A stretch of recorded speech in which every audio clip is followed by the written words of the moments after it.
Welcome back, everyone, for part two. We're going to kick it off by looking at investing with Wespath, just a little bit about what we're doing with these assets and what are the services available to participants to help manage your own assets. I mentioned earlier, close to $23 or $24 billion in assets that we do have to follow a very sustainable investing practices and philosophies. There are certain exclusions, things that we're not going to invest in, but we do need to uphold the values of the church with all of our investment decisions, and that's something that I really follow closely and I'm real proud of. In terms of participants, and that's, again, my focus, what I care about most is our participants. We're trying to do two things, not just invest in a good, socially responsible, sustainable fashion, but actually provide investors, participants, and it's a fiduciary responsibility to provide them with competitive investment rates of return, and I think we've been successful at that. Also to keep low expense ratios relative to the industry and other actively managed funds. But also I think it's important, not just these bullets, but to have meaningful services for our participants, through benefit access and services that help our participants manage their accounts, because that I've seen to be the biggest struggle in defined contribution plans over the years. I think people understand they're important by now, but sometimes the challenge is understanding the investments. I always ask who's self-managing, and I don't often see a lot of hands go up. I think a lot of people are taking advantage of LifeStage investment management. I know when I joined the general board 5 years ago, I had liked to self-manage my account for a long time. I was licensed at Dreyfus for 12 years, and I was sometimes good at it, sometimes not good at it, and when I got to the general board, I said, I'm out.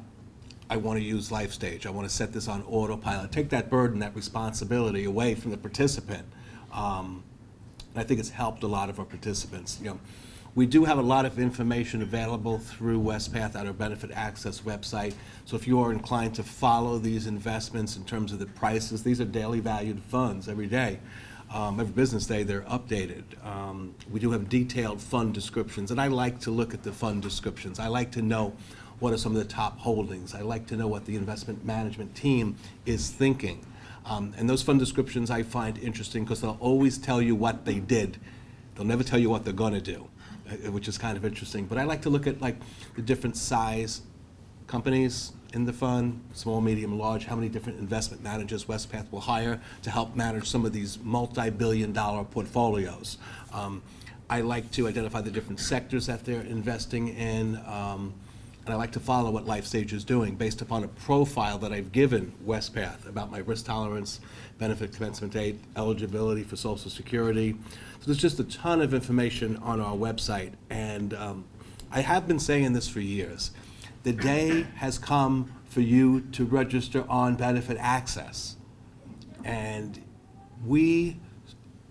for many years, we ran kind of a dual retirement process where we'd send out a package and you could fill out the package, or if you wanted to, you could go on benefit access. And that kind of switched over to now you have to go on benefit access.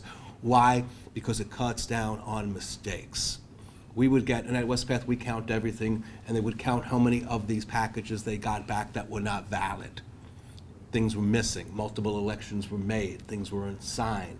So benefit access eliminates all of those mistakes. And we're lucky now because, and it took a while, I admit that, but Wespath has made the registration process for new users on benefit access much, much easier than it had been previously, and just even more secure than it had been previously. We're no longer mailing out anything, a PIN number. You can do the new user registration, provide some information, get a code sent to you, which is really a common way to provide security for these sites. And then you're off and running on benefit access. And there's just, in addition to your statements, there's a lot of transaction detail, just a tremendous amount of information, plus the portal for choosing your retirement benefits. And I know the restaurant, I keep saying hotel, the restaurant is working on the Wi-Fi, but I have a backup plan to show you benefit access. I want to really get to that, go through those screens with you. But what it comes down to with your own investments, there's three ways to do this. You can self-manage, you can use LifeStage, or you can pick up the phone or call EY and say, hey, Can you help me figure this out? I want to take into account something else. My spouse has benefits. My spouse has retirement plans. I want to consider them when I'm doing my asset allocation. But I've seen really high participation rates in LifeStage, and there's a complete booklet that describes LifeStage investment management. And I just want to remind you that, even in your retirement, you can use LifeStage. There's no direct cost for the service. Wespath takes care of it. It's a very complex service that's customized for each participant. And it's really very much based upon the input that you provide us, even in your retirement, in terms of your risk tolerance. We know you're in retired status. But what it does, it takes the burden of self-managing your own accounts. And I know that not everybody is that interested in doing that. It takes a lot of time, to figure out the funds. What is the goal of each investment? What type of security will it invest in to achieve that goal? You have to ask yourself, what is your own goal? And then match it up with these funds and come up with this diversification, which helps to reduce risk. All this is done for you using LifeStage, but continue to keep your profiles current. Your risk tolerance could change. It could become more conservative, more aggressive, even in your retirement years. But it will continue to come up with this asset allocation. And that's, when I get my statement, that's one of the things I look at. On the front page, they'll always have this pie chart. And that's really that old saying. What is that old saying? Don't put all your eggs in one basket. Same thing here. We have 7 core plus 3 additional social values choice suite of funds to choose from. That's a lot. And it will diversify. And diversification is important because it helps to reduce risk. And that's what we're trying to do with LifeStage. Bob, can I say something? Yeah, of course. Even if you are using LifeStage, know that you can set your risk tolerance. Absolutely. Whether it's high, moderate, or low. So even within LifeStages, you still have some choices you can make, but I believe the default is moderate, correct? That is correct. The default is moderate, and what Reverend Michelle says is very important. LifeStage needs to know that, okay? I have set mine on aggressive. That's not a recommendation. It's just that I have a very, I think, high level of risk tolerance. I'm not worried about my investments. And, what does that mean, risk tolerance? It really comes down to how comfortable are you or will you be with investments that will fluctuate in value every single business day of your life. And I've met all different types of people. Some participants, even in a church plan, have told me, Bob, I don't like the stock market. I don't like growth funds. I had stock before and I hated it. And I couldn't sleep at night. I'm very nervous about my money and I don't want to lose anything. What should I do? I said, I don't know.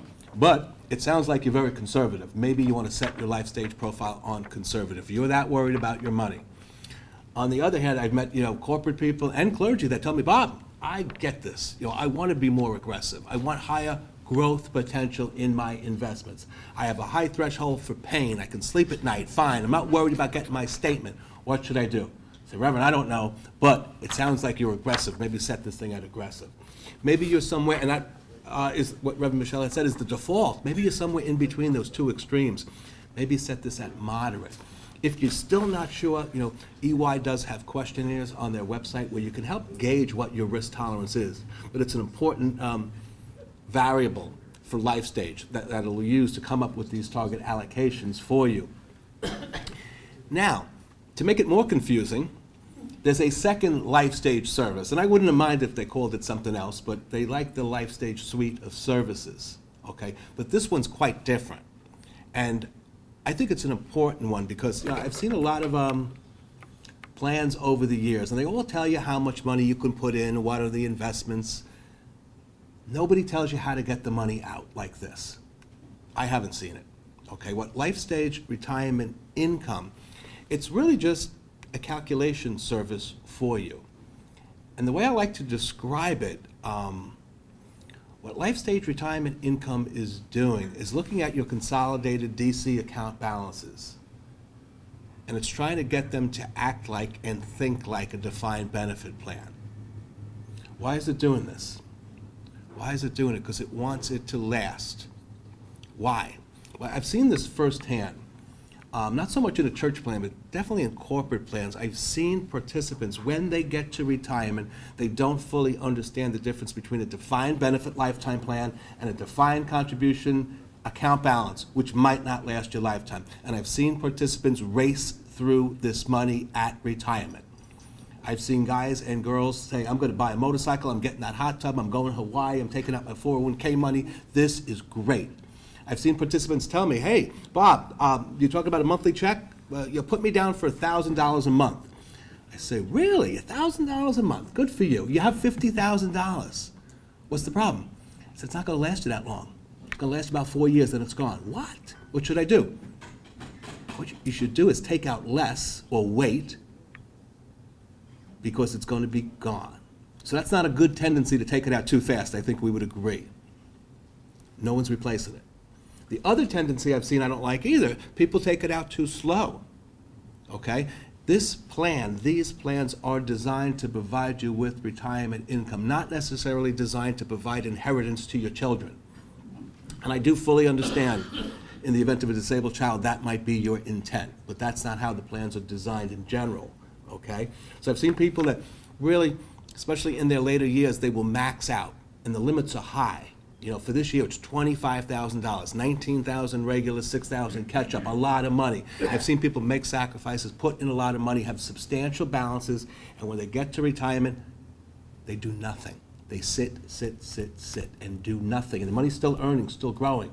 And maybe they hit 70 and a half, and they still don't want to take it out, so they say, all right, calculate the RMD for me. I'll take out the minimum that I have to. All right, we'll do that. Anyone will do that for you, okay? And that's what they do for several years, and then they die. And they got this huge balance. That's great. Who gets it? Well, often that's going to be the surviving spouse, so that's good. And maybe the spouse will take it out slow, and they'll die, and there's this big amount of money. Who gets it? Beneficiaries. Who's that going to be? Maybe children. Well, that's nice. They get to enjoy your retirement money. Good for them. Good for them. So that's the other tendency, taking it out too slow, taking it out too fast. What LifeStage is trying to do is like the Goldilocks syndrome, take it out just right. Give you a monthly check every month. You get your last check, and then you gracefully pass away. That's what it's trying to do. Is there any guarantee of this? No. But they're pretty good at calculating it because they do it within this payment safety zone. They do it with the intent, the spirit, to give you an increase each year.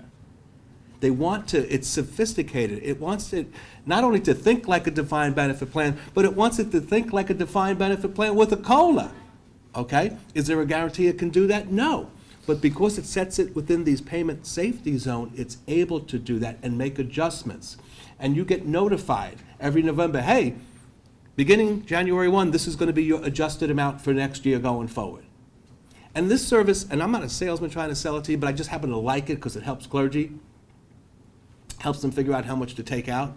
And I mentioned it will calculate enough to satisfy any required minimum distributions. You are not locked in. If you sign up for LifeStage beginning July 1, you are not locked in, folks. You can get out of this anytime you want, no hard feelings, no contract, no commitment, and you can get back in if you want. We'll take you right back in. You can start to self-manage at any time. So it's just a service that is available. And I will show you this later, but these are just some of the screen prints. But when we go to Benefit Access Demo, if they fix everything where I can get on, we'll see some of these screenshots, this payment safety zone, these guidelines. It says, yeah, we could give you as low as 608 or as much as 1237, but we're going to kind of keep it safe and give you 827, knowing that there's some wiggle room to increase this each year. And another thing that I like about this is you can set aside a reserve amount. And I like to call it a rainy day fund. Wespath likes to call it a reserve. We're both talking about the same thing. And what that reserve amount is an amount that you exclude from being used when they calculate how much you can take out on a monthly basis.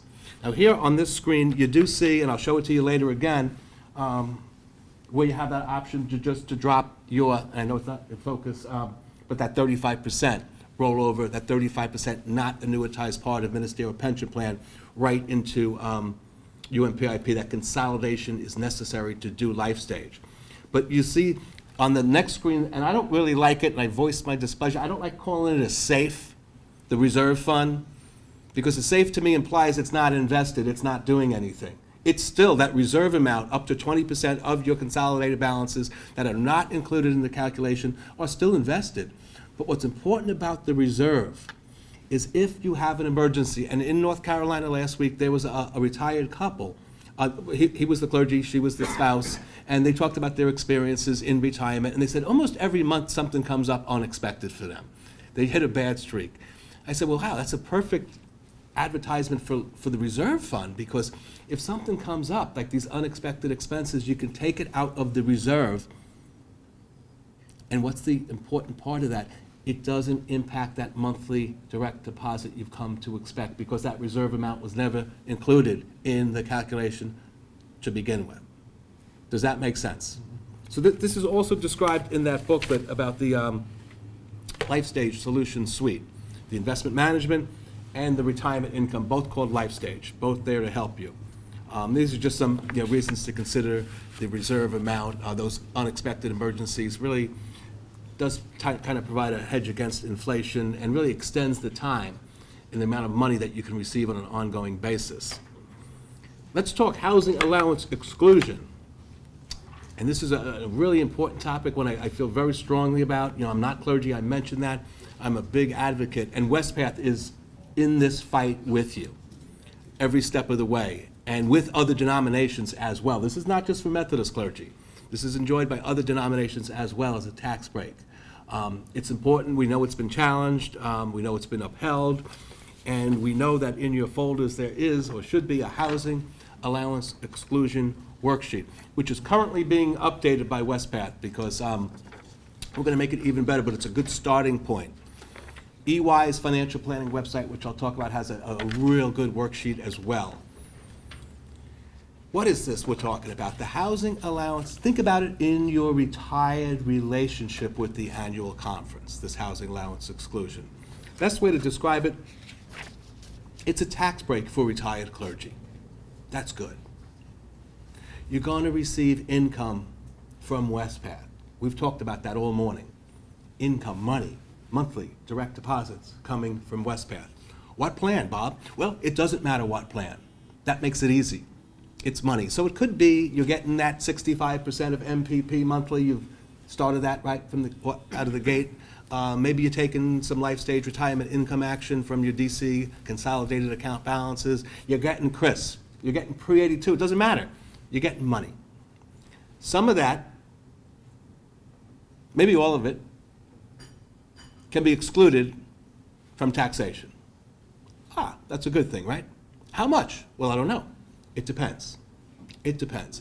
Every year at annual conference, and I've only been around 5 years, but I've only seen an annual conference vote to say, hey, 100% of what comes out of Wespath is allowed to be excluded.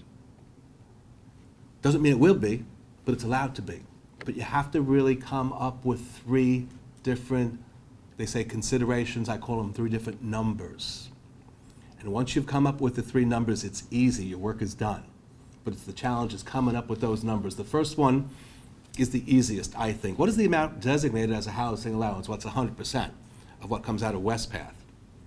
That generally comes from the annual conference resolution designating a housing allowance. So on your worksheet, that would be, you put the tax year, indicate the amount classified as a housing allowance by the salary paying unit. That's just a fancy way of saying how much did you get from Wespath as reported on the 1099-Rs that we sent you.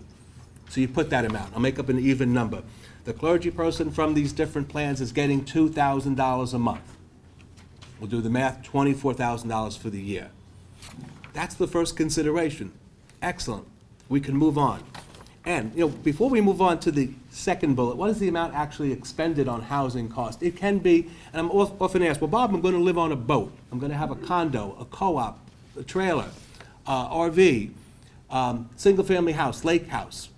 It has to be your primary residence, okay? But it can be any of those different things. Retirement community. You're probably going to have expenses for that housing, right? Okay. You need to make a bona fide attempt to keep track of expenses in retirement. It really shouldn't be your best guess, okay? Because if you're ever asked to substantiate, you'd want to have some decent records, okay? So what is the amount, that second bullet? What are some of the categories? Well, this is a good starting point, this worksheet. follow along with me. Section 2, indicate the amount actually expended by the clergy person on housing. So that would include, let's say you're renting something, rent payments. You have a mortgage principal payments. Sometimes I've heard clergy say, oh, Bob, I want to have my house paid off in retirement by the time I get there. I say, oh, right, well, maybe that's a good idea, maybe not, because of this, okay? But it would include rent, mortgage principal payments, mortgage interest payments, real estate property taxes, maintenance expenses. You're probably going to want some utilities on that housing, right? You know what utilities are, right? Like water, electricity, gas, heat, things like that. Furnishings, okay? And any really other applicable expenses related to that housing is the second consideration. So you add up all these. Can I ask a question? Oh, yeah, yes. The mortgage, why is the mortgage principal payment separate from the mortgage interest payment instead of simply the mortgage? I don't know. And it's one of the things that bothers me about this worksheet, and that's why they're going to revise it and hopefully give it more clarity. Some other things too that bother me, but that's up there with it, yeah. Because generally they would go hand in hand, would they not? Right, I agree. Now the third one is interesting. What is the fair rental value of that property where your primary residence is? Well, I know where I live, my house would probably rent, but I have no idea what it would rent for with furnishings and utilities. But I would find out. And I've been told good things and bad things about Zillow. I've never been on Zillow as a website, but I've heard good and bad things about it. It's helpful, it's not helpful. But what I have heard from several retired clergy participants I really like, and I'll share that. They told me, Bob, I was able to get a local real estate person, maybe someone in your congregation or a friend, wherever they're living. I got a real estate person to come over, look at the place, look at comparables in the area, and provide me with a letter stating this is what it could rent for on an annual and a monthly basis with furnishings and utilities. I say, wow, that's good. Do that if you can. Use these websites if you need to. But the letter would be important because that would be your third consideration. So you got the one from Wespath will tell you how much came out, the one that you do keeping track of these housing expenses, and the third one you get either from hopefully a website or a local real estate person verifying this information, and then your work is done. You're going to get a tax break. And I'll look at two different examples of this housing allowance exclusion, and the first example is real easy and quick and relevant. The second example I think is more interesting and more realistic and hopefully more helpful. But let's go through the first one. Real easy. Clergy person's getting $2,000 a month. Very good. $24,000 a year. That's the first consideration. They keep really good records. They keep track of expenses. And that comes out to be $20,000. And then they get the letter from the real estate person, and that comes up with $21,000. Our work is done. What is the lowest of the three numbers here? Yeah. So that is the exclusion. What does this mean? You take the 20 from the 24, exclusion can't exceed 20, and the amount taxable, subject to taxation, is $4,000. That is a tax break for retired clergy. Wow. Now, I've seen some clergy that are very skilled, very, very skilled.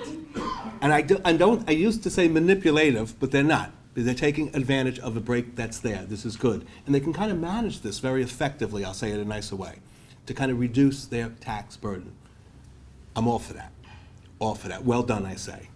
Now, let's look at the second example. And this is interesting. And I'll tell you a couple reasons why it's interesting. Because it's realistic. And I know it's realistic because in February, I was asked to go out to EY. And I'm going to talk about EY, formerly Ernst & Young, the financial planning services available to clergy. So they asked me, they said, can you come out and do Wespath training for the financial planners in Secaucus, New Jersey? So I said, well, you also have an office in Tampa, Florida. Can I go to that one too? And they said, no, just come to Secaucus. I said, I'll come anyway. So I got to sit down for about 3 hours with about 21 financial planners and talk a lot about Wespath, but I also wanted to hear what they had to say. And they said a lot of things, but they said that this is very common for a clergy person to call and get assistance, not just on the housing allowance exclusion, but just on questions like how much can I afford in housing in retirement? What is the best way to finance a down payment, because you have different options like we had talked about during the break, like a loan provision. What's the best way to do this? So very common, very, very common EY consultation topic. So here we have the story here of twins. So that's two clergy, right? Clergy A and clergy B, twin A, twin B, and they're identical. And they do everything exactly the same. So they're born on the same date, they get appointments, the same plan compensation, same UMPIP, same exact investments, same exact service. Everything is the same. And they're gonna retire on the same date, isn't that nice? But where it gets strange is they're gonna buy houses on the same block in the same town for the exact same cost. And because they're so weird, they have the exact same expenses on their worksheet.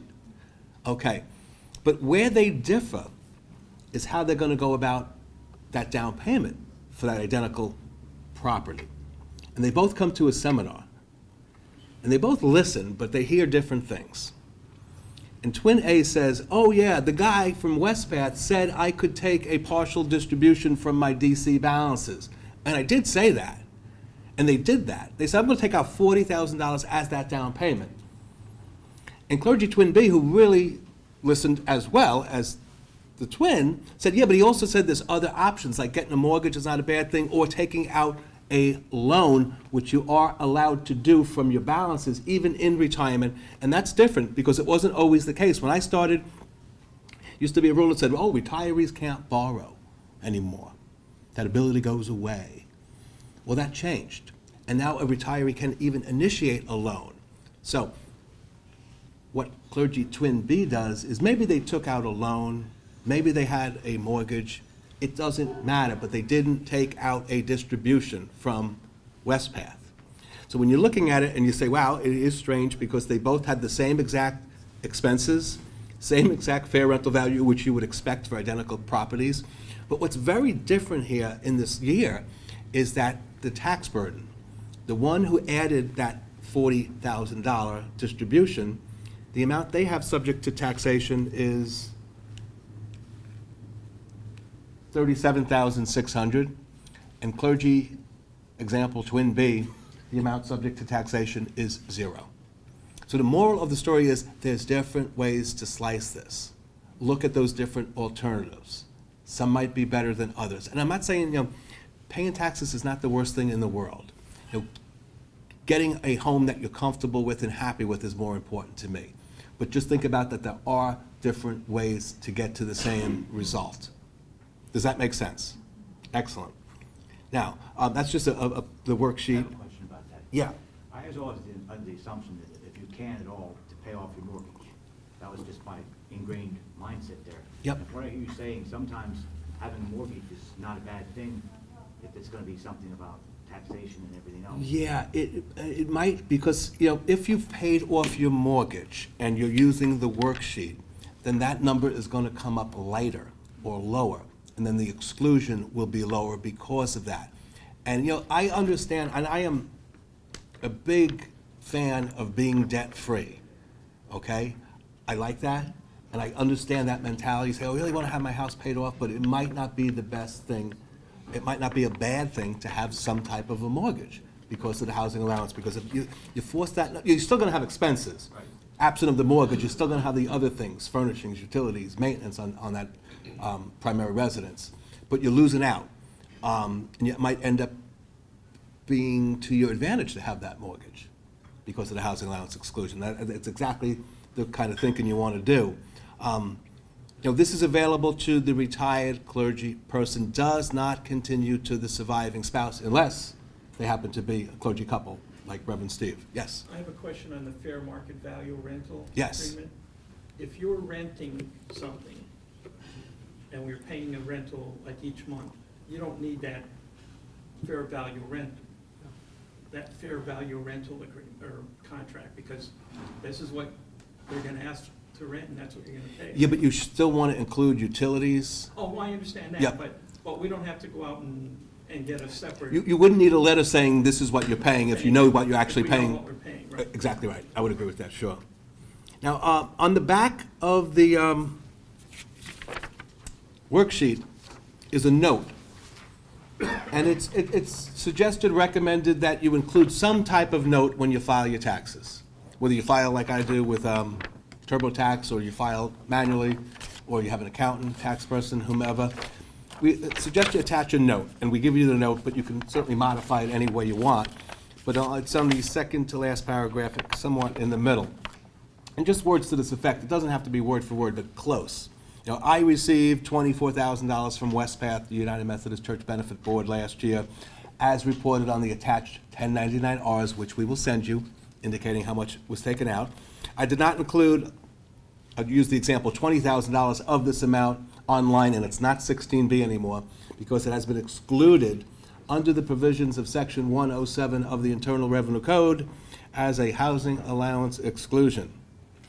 Furthermore, as a retired United Methodist clergy person, I am entitled to take this housing allowance exclusion. Thank you very little, and then move on. So we've had some people ask, and under refer to section of the conference journal, which can be a backup to that, we do have it online for you. You do? Oh, excellent. So it's on our SUSUMC website, underneath the finance office, you'll see a little bullet point, and that is updated after every annual conference. So if you ever need it, it is there. Excellent. Thank you. Does that make sense? And, just know that Wespath is, working with the other denominations through the Church Benefit Alliance. And, we have lawyers, and we care, and we will fight for this preservation. As you do your taxes, when I sat through this in my retirement years, a gentleman told me, get used to doing your taxes by hand. Manually. Not by computer, Okay. so that you can use this. As opposed to like a TurboTax? Yep. TurboTax has a built-in thing for clergy with the housing exclusion. Is that right? Thank you. Yes. Okay, I didn't know that. Yeah, not the version I use, obviously, but, yeah. They didn't always, but the last couple of years. They updated good. Yeah. Yeah, I mean, it's an important, if you have an accountant or tax person, they should be aware of the special circumstances tax-wise with clergy. My brother's a CPA, he's a year older than me, and he was aware of this, believe it or not, because I tried to take advantage of it. He said I wasn't clergy, so he was aware of it. I think it's important to take advantage of it, for sure. Now, a little bit about comprehensive protection plan, and I'm not going to go into everything about it, but there is a complete schedule of benefits in your folder. But I do want to focus on the death benefit for active and, if eligible, retired clergy. Right now, if something happens to an eligible active clergy, there's a death benefit, flat dollar amount, $50,000, okay? In the event the spouse passes away, or later on the surviving spouse passes away, there's a percentage tied to the denominational average compensation at the time of that death. In the event of an eligible child, it's 10% of the DAC.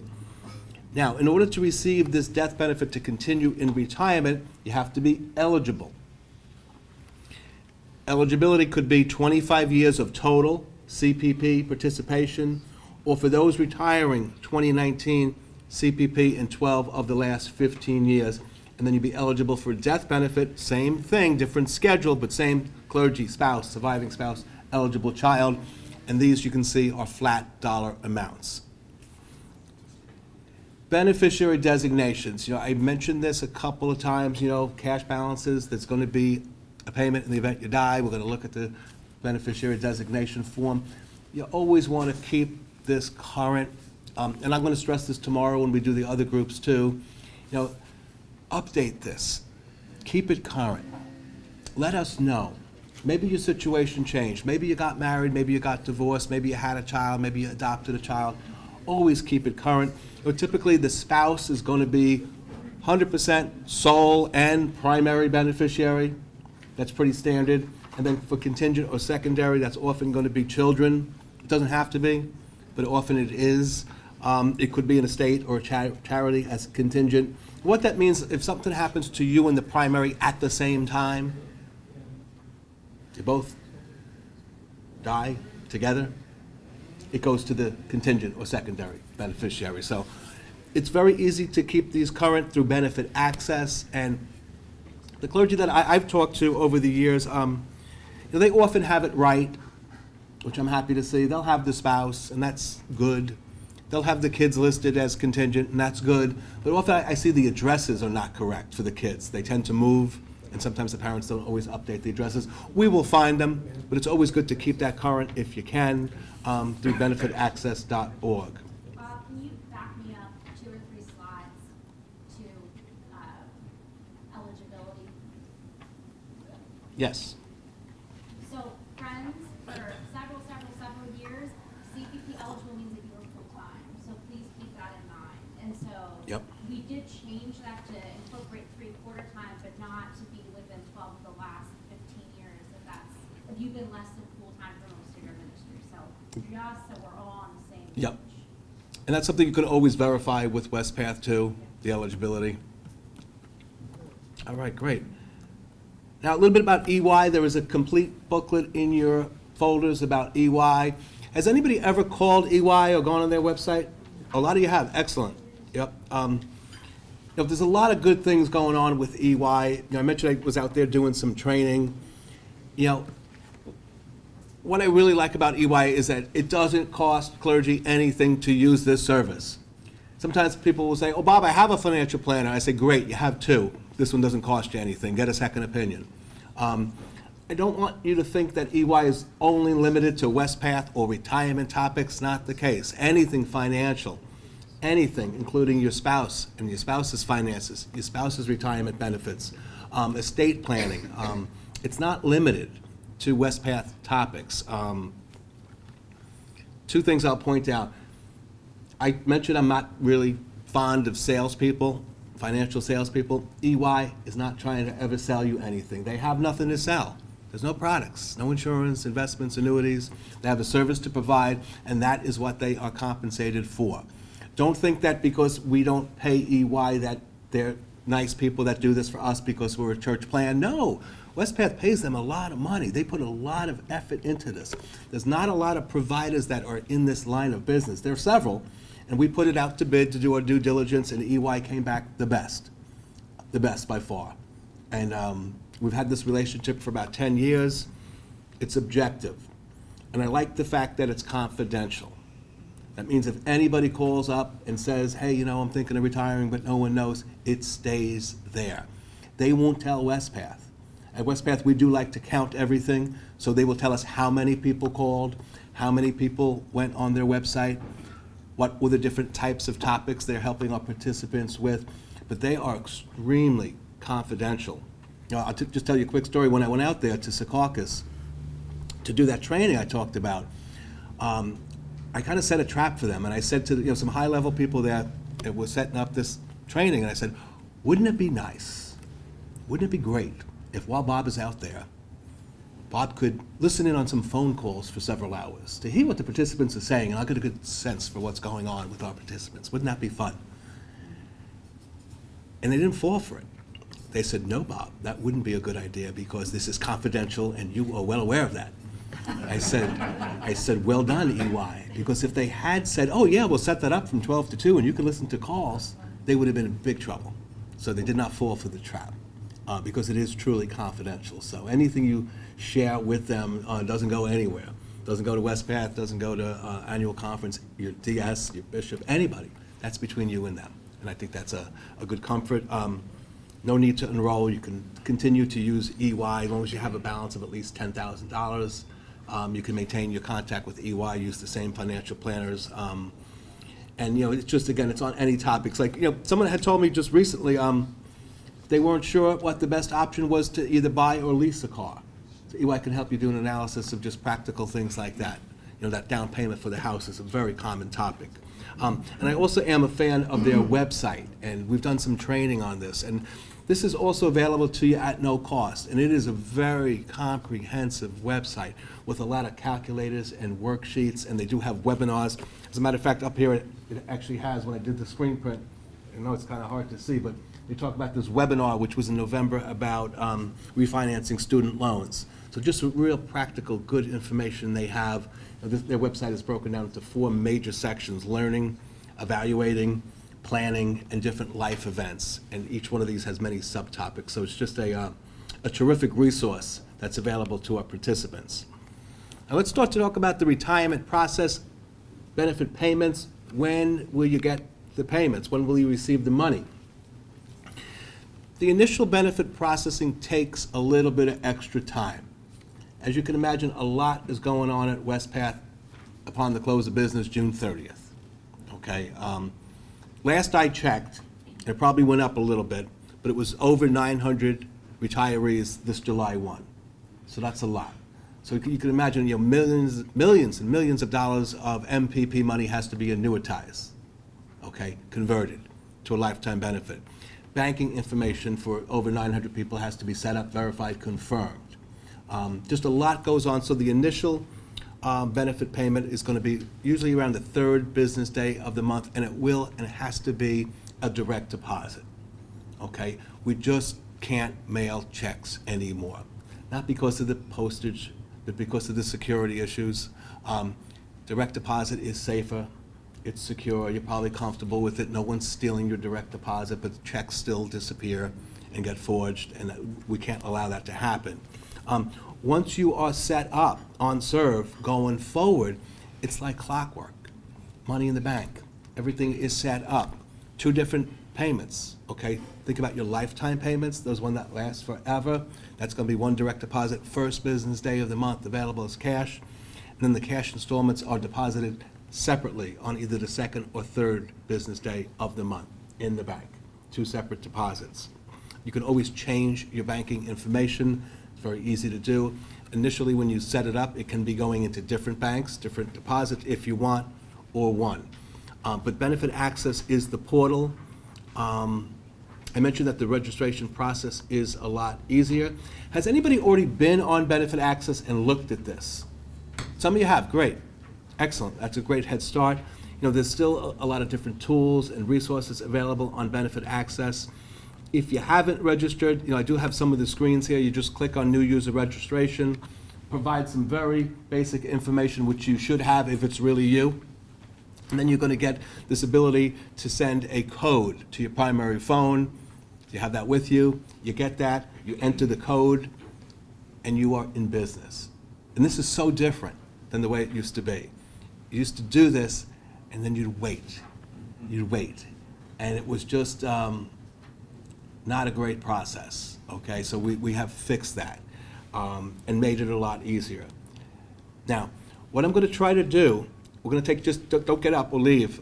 I'm just going to get us into this Benefit Access demo. And I just got to check the internet and the VPN, and that shouldn't take more than a minute or so. And I have a backup plan too. It's back on. It is back on. Well, that is encouraging. So just bear with me for 1 second while I jump back in.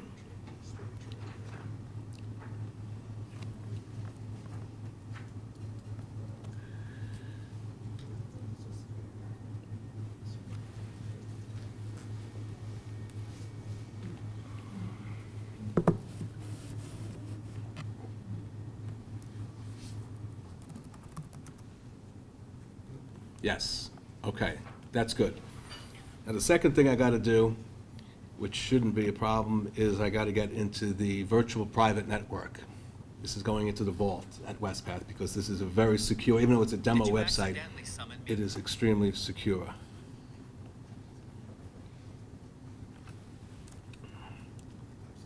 So don't try to read my password here.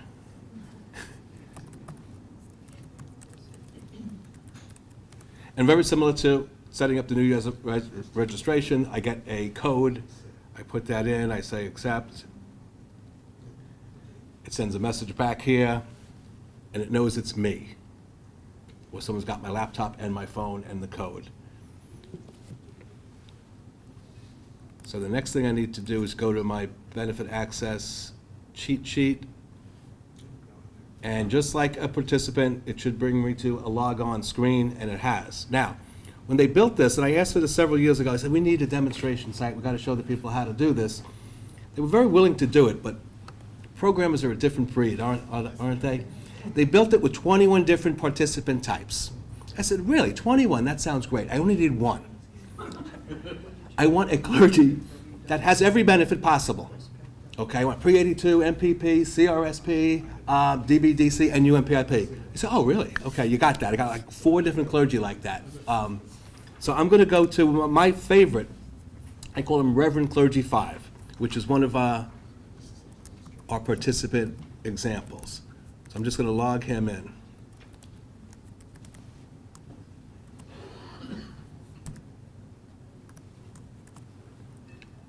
And if all goes well, it should take me to the home screen on benefit access.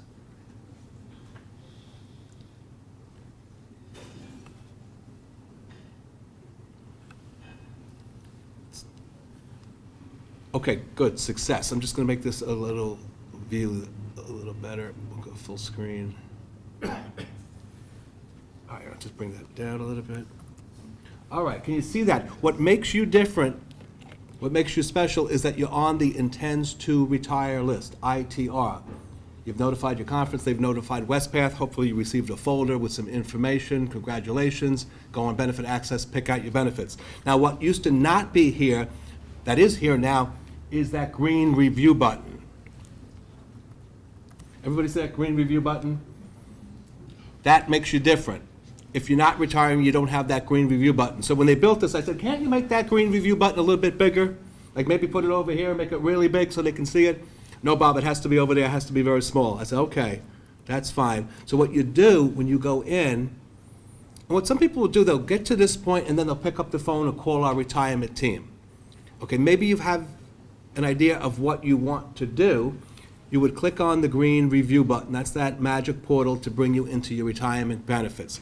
And you will quickly see how redundant this is for each of the plans. But it's redundant for a reason. So the first thing you're going to see is a summary of your benefits. The different annuity payments that we talked about. You can see this clergy has everything. And then the different account balances on the right-hand side. And a total of both of those plans. Now, you can see here, and I'll make that a little bigger. Wait a minute. You're going to see buttons that say Get Started. And you see 2 of these say Pending. Whoa, what does that mean? It means I've already gone in and made a decision. But now I've gone to a seminar, and I've thought about it, and I want to change my mind. And the reason these say Pending is because last week in North Carolina, I went through this and made some elections. So if you've changed your mind, all you would do is go where it says Pending. See where I am right there? You click on Pending, and now it's going to give me the ability to cancel that transaction. Because I'm not locked in. Here we are, April 29th. You see on the right, it gives me the ability to cancel. So I'm going to start by canceling CRSP because I've changed my mind. I want to do something else. Or I want to change the banking information or the withholding. So are you sure you want to cancel this pending transaction? Because folks, that's all it is right now. If you go in, it's just a pending transaction waiting for June 30th. I had set up LifeStage retirement income. I'm going to cancel that too because I've changed the reserve amount. And I'm also going to cancel MPP because I want to pick a different COLA.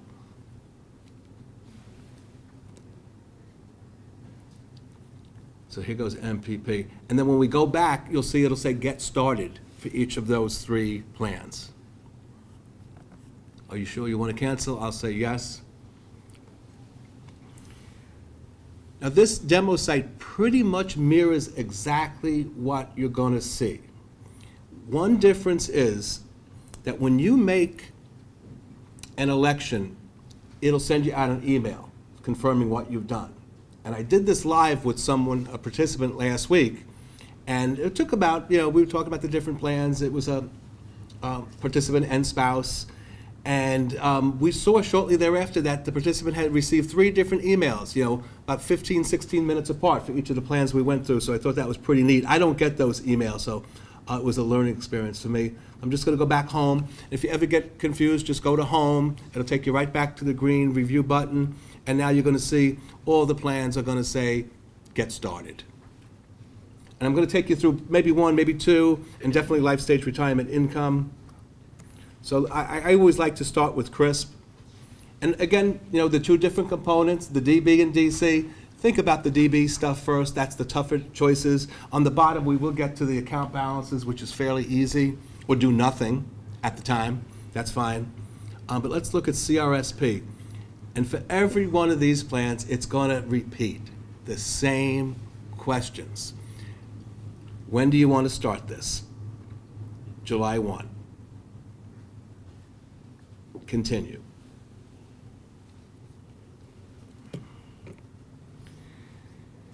Designate a contingent annuitant. We do have your spouse's information, but you do need to affirm that and say, yes, indeed, this is correct.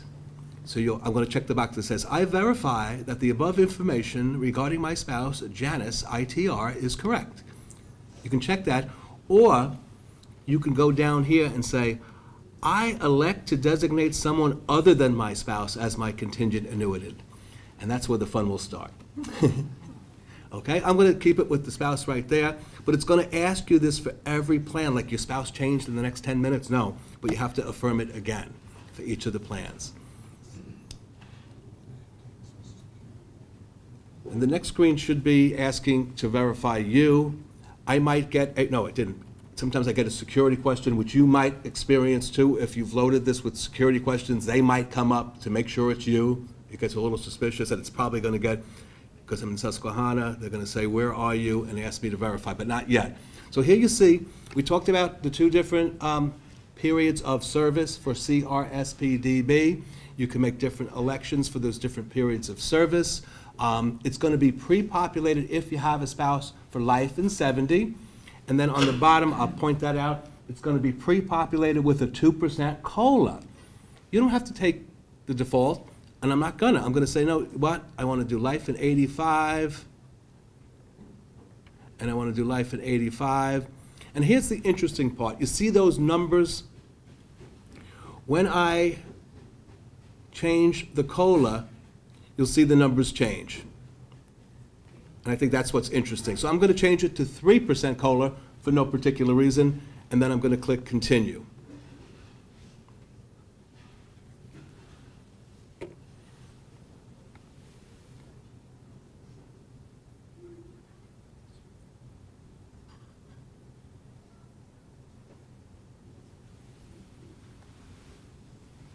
Oh, okay, here.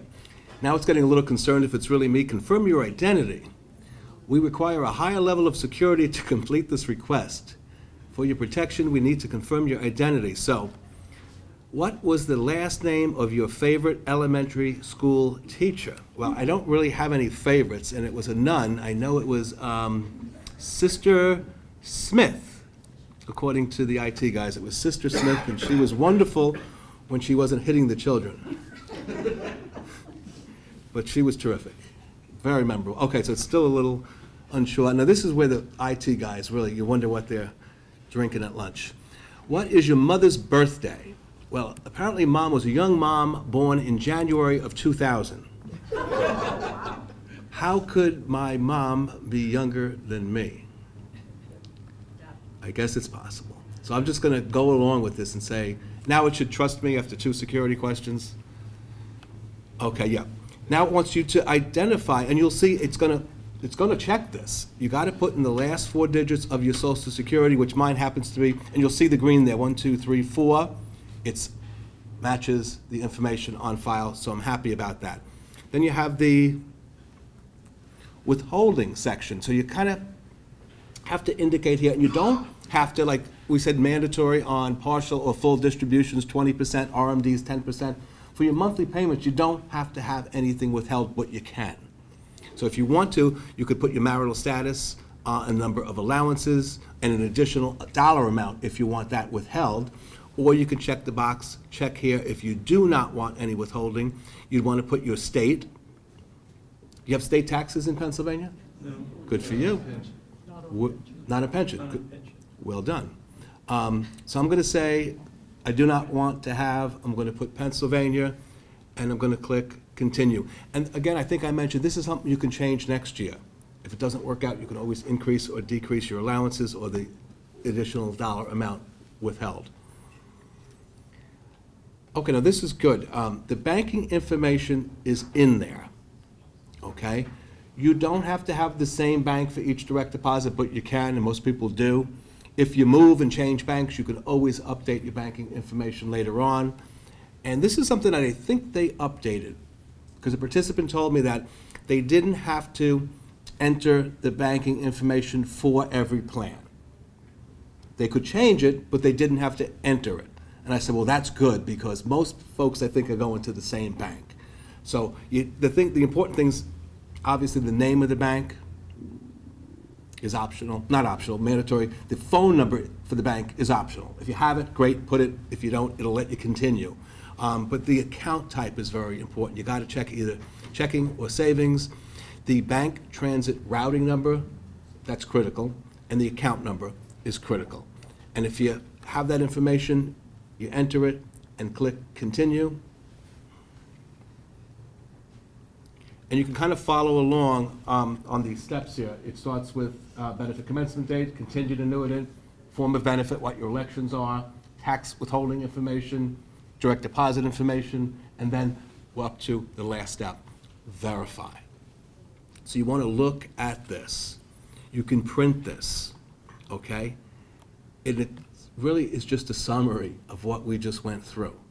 You want to make sure it's correct. You know, what COLA did you pick? What surviving spouse benefit did you pick? What bank? The withholding. But the computer is very patient. It will wait until you do something. And you're not done here. You got to go, and you see that submit box. You can't click on it yet. It hasn't lit up yet, because it wants you to say, hey, yeah, I've actually read this, I've checked it, and it looks good. I understand what I'm doing. I agree to the terms and conditions. So I'm going to check that, and then boom, I can hit the submit button. I do that, and I've just completed one plan. But you got to click that submit button, and you do want to check when you go back to the review button, the home screen. It should now say pending transaction.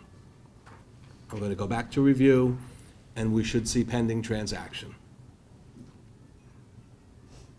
So I'm happy I got one done. It's a pending transaction, and now I got to start all over again. And I'll go through MPP, and then we'll jump down to the account balances. I don't think we need to do pre-82, but I'm going to get started on MPP, because I did want to show you that 35% button.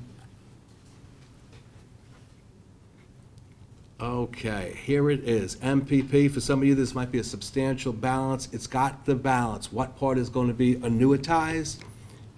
And this is based upon today. And what part is going to be that one-time potential distribution or rollover? And that's very easy to do, but you can see the different balances. I'm going to start off, remember, I said take care of the annuity stuff first. That stuff on the bottom, man, it's going to be there.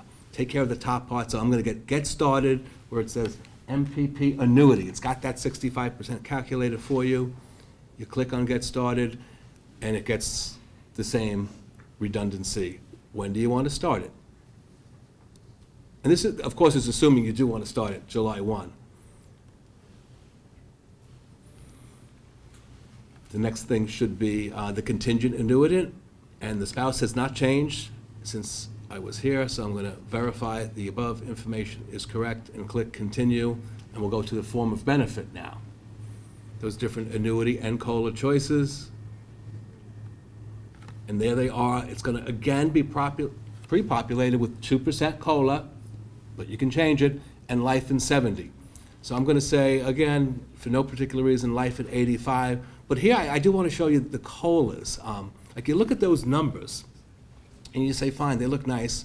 If I go to 0, meaning no annual increase, these numbers go up significantly, hundreds of dollars. The opposite is true. If I go extreme 5% COLA, those numbers go down quite a bit. So I encourage you to do that. Look at the different COLAs, and just not to repeat myself, but you can be a different COLA than you did previously. I kind of just like the 3% COLA, and I'm going to do that and click continue. And now I'm going to go to the withholding screen. It's going to ask the same thing. Do you want withholding? How many allowances? I'm sorry. It's going to ask me Social Security first. 1, 2, 3, 4. It checks it. It matches. And then we bring down. It already has populated, and it should for you as well. If you've indicated the state, it should be there as well. Either check the box you do not want withholding, or indicate marital status, allowances, or an additional dollar amount. And then you're in business.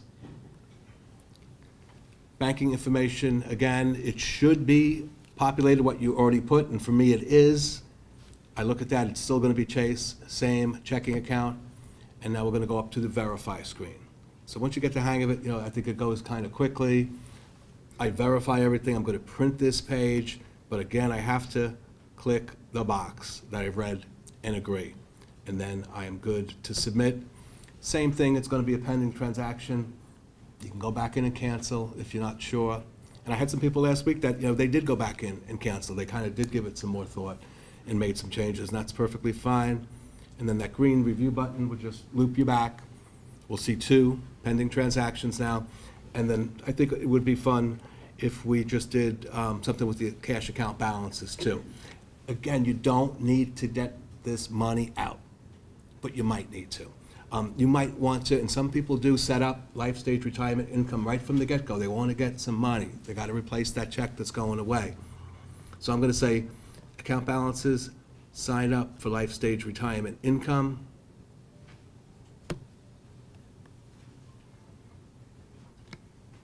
So when is the drop date for pending that you can't go in and change? June 30th, but Oh, okay. don't wait that long. But technically, June 30th, and we have to edit this out because they won't want me to say June 30th, but technically it's June 30th, but let's make it like June 15th. Officially, it's June 15th. No, it really is June 30th, but do it when you're comfortable, but if you're not comfortable with the choice and you want to talk to someone, please call up our retirement team. I don't know if I mentioned, but every year we do 2 retiree webcasts from Glenview. If you still want more, it's consolidated, about an hour webcast, where we get a lot of clergy that their conferences might not have had a retirement seminar or couldn't make it because of geography or scheduling conflicts. So we do have 2 retiree webcasts coming up in May as well. But you have some time, but don't wait until the end.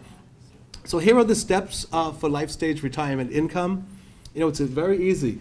Step 1, consolidate your accounts. Step 2, set aside that reserve amount. Step 3, provide that banking information. And step 4, start to receive monthly income. So I'll get started and we can look at that reserve amount. You have a question today? Yes, Just wanted to ask, all the amounts that come up, they're just estimated amounts, correct? yes, Because they don't become absolute until June 30th. correct. Yes, especially with MPP, still subject to market risk. Okay, but MPP, having said that, managed by LifeStage Investment Management, knowing that you're going to retire, it's going to be quite on the conservative side. Okay, so here is the account balances that are used, the amount of the LifeStage retirement income, the amount, and this is where people will click that box, the amount to roll over to from the MPP, 35%, that's not annuitized, you have 35% being rolled over. And then you have the reserve on the bottom. So you're consolidating these accounts to set up LifeStage retirement income. And then it's going to ask you about the reserve. And this is going to impact because it's going to be taken out of the calculation. So it tells you, I don't know if you can read that, the amount that you can reserve up to 20% of your consolidated balances. So I'm just going to say, you know what? I'd be happy with $40,000 in the reserve. So I'm going to put that number in, recalculate, and you're going to see now my monthly amount drops down to $896. But I know that that's not going to be impacted if I need to take a partial from that reserve. Folks, does that make sense? Okay? And then I'm going to move on.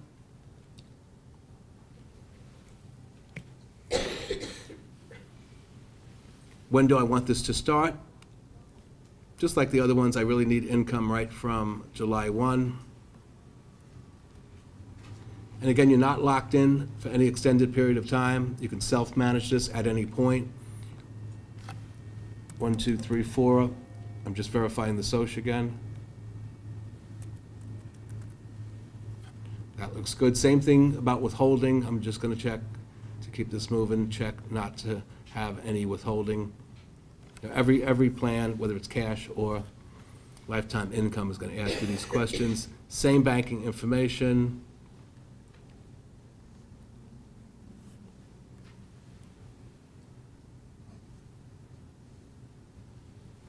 look it over. This is the page you want to print for your records. Again, you got to check the box that you've read and agree and understand, and you hit submit, and now you have another pending transaction. So I think it's pretty straightforward, and it's only going to show you the plans that you actually have. It's not going to let you make any mistakes. It's going to be very patient and wait for you to provide the information and click submit, and then send you confirmations of each of these pending transactions. And then you are on your way. Now, what I did have here was just some screen prints, but we had perfect success with our technology, so we don't need these screen prints, but they were kind of just the backup plan. So things you need to do, if you haven't registered, do so. If you have any trouble, call us up. Speak to the retirement team. Think about those LifeStage profiles. If you've never updated it, might be a good time to do that. And then just get on benefit access at your leisure. You know, you have time. Time to think about it, pray about it, call Wespath about it, speak to EY about it, you know, for those housing situations. And then, you know, these are the resources here, which are on your slides. Really, on all our print material is the number for our service center, the retirement team, for benefit access, and EY. But at this, What is the number for the retirement team? call 800-851-2201. Just ask for the retirement team, and they are a dedicated group. Each year, they service just the retiring class exclusively. I mean, they're so good that I was actually able to poach one of them last year from the retirement team, and it was a fist fight to get him. But we won because he was very experienced. You know, he had been on the retirement team for 6 years in our service area, so he's a benefit educator now. And I said, this is great, because you have someone that's actually helped out thousands of retirees, but they didn't want to let him go, and, you know, it worked out. I have a question. Yeah. And this has little to do with the ongoing benefit here, but I've not really paid a whole lot of attention to pension issues. But I'm aware of what's going on. It's the tension of the denominational struggle right now. So how is that impacting? It's probably been answered many times, but not to me. So Yeah. how does that impact going forward about eventual problems with for that Yeah. kind of thing? Yeah, I mean, that's a great question, and it typically will come up. You know, you guys are retiring July 1. Obviously, there's no plan changes, okay? Wespath is going to propose plan changes, design changes, going forward at the 2020 General Conference. That's public information, very transparent. That'll take a few years, if it's approved even, to be in effect. For young clergy, you know, I always tell them, you know, there's going to be plan design changes at some point. You guys have been around long enough to have seen this over the years, how the plans have changed from pre-82 to MPP to CRSP. So there's likely going to be more of that going on. But regardless of what happens, regardless of what direction the church goes in, Wespath is set up, able, from a legal and compliance and investment standpoint, to service multiple denominations with different plan designs, and we could see that happening. What won't happen is anyone's not going to lose their benefits because of a schism or a split or anything else. I always refer to, and I think I have a copy of it, I call it the April letter from Barbara, who was our General Secretary and CEO. And I'm not going to read the whole thing, but I'm going to summarize it. And what she told our participants, and this is back, you know, almost a year to the day, April 26th of 2018, your benefits are secure. Your retirement account with Wespath is secure, and Wespath will continue to administer your pension benefits as a prudent fiduciary. Okay, our mission basically remains the same, to continue to care for those who serve. We are sustaining our investments for future generations, and we will make adjustments as necessary. But no one's, regardless if someone leaves the denomination, it's not like, oh, you lose all your money. You know, these are accrued benefits, okay? And that's not going to change. You know, will it change down the road? It might. We'll have to wait and see. Going forward, what happens with the church and General Conference of 2020. But, you know, everything that you've accrued, you know, you're going to get your monthly benefits. No one's going to come knocking on the door and say, hey, wait a minute, something changed with the church, and we're going to ask you to fill out a new form or something. No, that's not going to happen. You know, I go with this letter. Your benefits are secure. I trust that. Where there are unfunded liabilities, how does that connect with what you just told us? well, unfunded liabilities of the defined benefit plan will have to be funded, and it's gonna be complex, there's no doubt about it. You know, there's gonna have to be actuaries involved and calculations made, because these defined benefit plans, you know, they are a promise to pay a benefit for a long period of time, a lifetime or 2 lifetime benefits, so funding is gonna be required, and, you know, the complexity of it is beyond me, of how they'll do it, but they'll figure it out.